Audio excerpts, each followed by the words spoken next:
and we have true religion already on the earth. But it's not enough to be taught how we should live and what we should do. We need to be able to live that way, and live it all the time. But very, very few people on earth today are able to live according to their religion.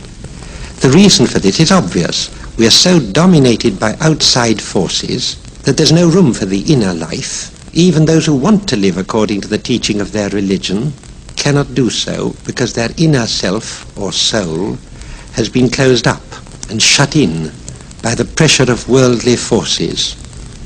The creative power working through the mind of man has produced the modern world. It is utterly different from the world of our ancestors. We have learned how to release vast sources of energy, and we've learned how to make wonderful machines. We can travel around the world in a few days. All this has brought humanity under the action of immensely strong material forces. We do not dominate these forces, they dominate us. But there's no going back. Life on Earth is getting more and more complicated every generation.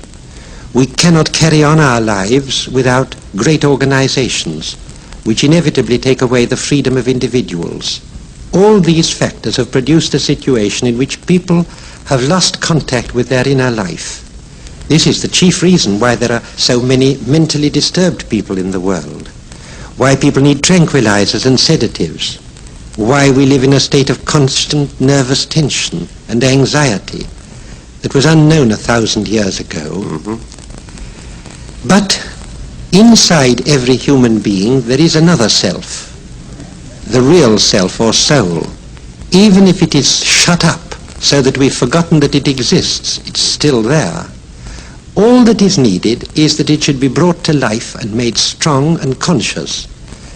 Then that real human self can stand up to all the pressures of the modern world.